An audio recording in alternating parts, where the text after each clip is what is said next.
नमस्कार। आज के इस खास विश्लेषण में हम दुनिया के सबसे गहरे और श्रद्धेय ग्रंथों में से एक श्रीमद् भगवद गीता के बिल्कुल क्लाइमैक्स को डिकोड करने जा रहे हैं। जी हाँ, आज हमारा पूरा फोकस अध्याय 18 के एक बेहद खास श्लोक संख्या 66 पर होगा। हम देखेंगे कि कैसे ये अकेला श्लोक गीता के पूरे ज्ञान को एक ही सूत्र में पिरो देता है। तो चलिए, बिना किसी देरी के इस दार्शनिक रहस्य को सुलझाते हैं। जरा सोचिए, 18 अध्यायों की लंबी गहन चर्चा, कर्म, ज्ञान, ध्यान और पूरे ब्रह्मांड के रहस्यों पर इतनी गहरी बातचीत के बाद अगर कोई पूछे कि इस पूरे महाकाव्य का एकदम फाइनल सबसे जरूरी मैसेज क्या है, क्या वो कोई बहुत ही कॉम्प्लेक्स थ्योरी है या फिर कोई बहुत कठिन तपस्या? सदियों से बड़े बड़े विचारक इस सवाल पर बहस करते आए हैं। खैर, आज हम इसी सवाल का एकदम सटीक और फाइनल जवाब खोजने वाले हैं। और इसका जवाब कहीं और नहीं बल्कि सीधे इस मूल स्रोत में मिलता है। ये रहा अध्याय 18 का श्लोक 66 और साथ में इसका विस्तृत तात्पर्य। हमारी आज की ये पूरी चर्चा इसी एक पन्ने की गहराइयों से निकलेगी। यही वो जगह है जो इस पूरे ग्रंथ के अंतिम सार को, इसके पूरे निचोड़ को हमारे सामने रखती है। तो शुरुआत करते हैं हमारे पहले विषय से, अंतिम निर्देश। इतने सारे अध्यायों के विस्तार के बाद ग्रंथ आखिरकार अपना सबसे बड़ा, सबसे निर्णायक निर्देश देता है। सर्वधर्मान् परित्यज्य मामेकं शरणं व्रज, अहं त्वां सर्व पापेभ्यो मोक्षयिष्यामि मा शुचः। तात्पर्य में इसका अनुवाद बहुत ही साफ शब्दों में किया गया है। समस्त प्रकार के धर्मों का परित्याग करो और मेरी शरण में आओ, मैं समस्त पापों से तुम्हारा उद्धार कर दूंगा। डरो मत। ध्यान दीजिए, ये निर्देश अपने आप में बिल्कुल एब्सोल्यूट है, पूर्ण है। इसमें कोई शर्त नहीं है, बस एक सीधा और स्पष्ट आदेश है। अब आते हैं दूसरे अहम बिंदु पर, जटिल मार्गों से परे। देखते हैं कि ये श्लोक बाकी सब चीजों से इतना अलग क्यों है। असल में ये श्लोक पिछले सभी अध्यायों से बिल्कुल अलग दिशा में ले जाता है। एक तरफ वो सारे मार्ग हैं जिनकी चर्चा पहले हुई थी, जैसे परमात्मा का ज्ञान, मन पर कंट्रोल और ध्यान के अलग अलग तरीके, जिनमें बहुत ज्यादा अनुशासन की जरूरत होती है। लेकिन दूसरी तरफ यहाँ ये नया और इकलौता मार्ग है, पूर्ण शरणागति। स्रोत ग्रंथ एकदम स्पष्ट कर देता है कि अब तक बताई गई सारी विधियों को छोड़कर केवल इस एक रास्ते को अपनाना ही असली लक्ष्य है। इसका सीधा सा मतलब ये है कि ये कोई आम श्लोक नहीं है। तात्पर्य में साफ बताया गया है कि भगवान ने गीता का पूरा सार बताते हुए ही ये बात कही है। पिछले सभी तरह के ज्ञान, ध्यान और कर्तव्यों की चर्चा एक तरह से इसी फाइनल पॉइंट तक पहुंचने की तैयारी थी। ये श्लोक पूरी शिक्षा का, पूरे ज्ञान का एकदम निचोड़ है।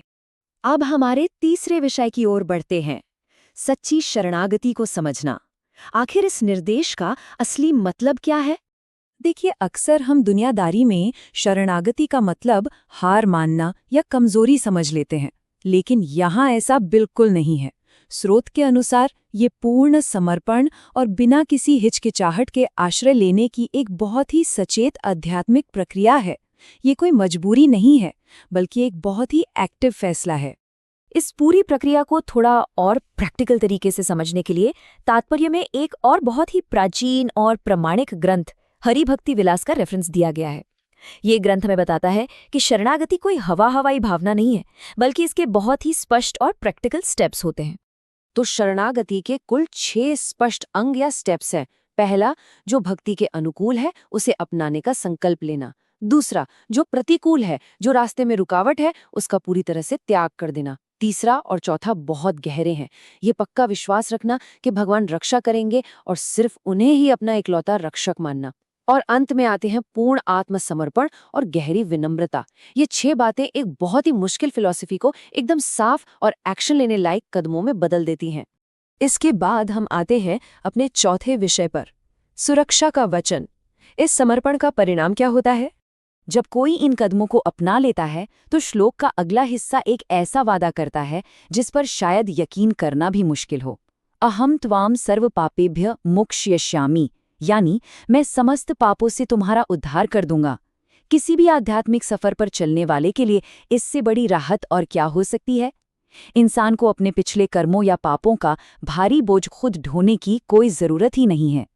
एक बार इमेजिन कीजिए एक तरफ वो स्थिति है जहां कोई इंसान बिल्कुल अकेला अपने कठिन प्रयासों और लंबे अनुष्ठानों के जरिए खुद को शुद्ध करने में लगा हुआ है, और फिर भी हमेशा ये डर बना रहता है कि कहीं कोई कमी न रह जाए।